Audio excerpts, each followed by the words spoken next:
Hello everyone, this is Pranay Agmare. Today we are going to do an unsupervised machine learning project. The objective of the task is to predict the optimum number of clusters using k-means clustering.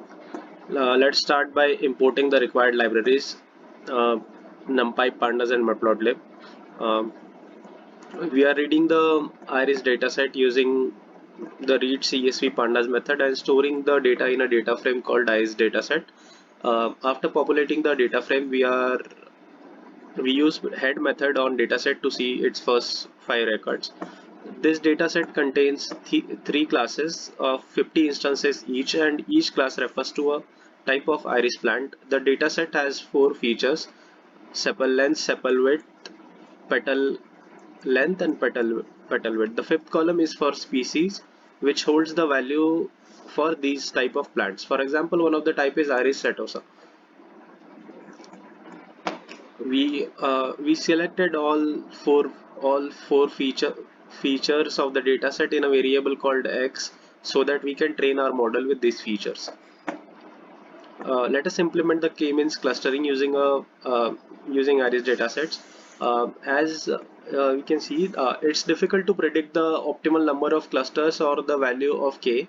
To find the number of clusters, we need to run the k-means clustering algorithm for a range of k values and compare the result.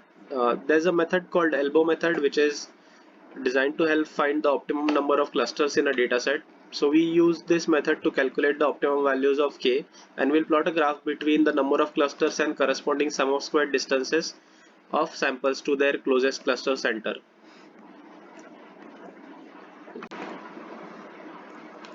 Here I have imported k-means from sklearn clusters. I have initialized an empty list called sum of sum of squares.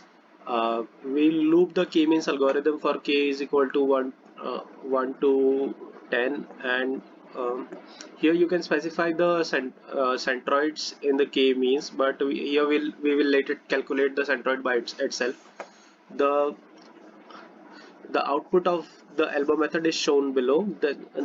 Note that the elbow shape is formed at approximately at k equal to 3. As you can see, the optimal value of k is between 2 and 4, and elbow like shape is formed at k is equal to 3. Now let us implement the k-means clustering again using a number of clusters equal to 3.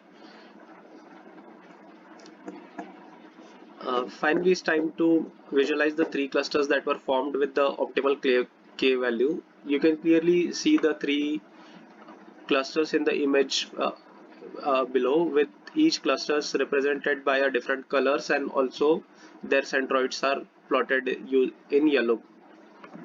Thank you.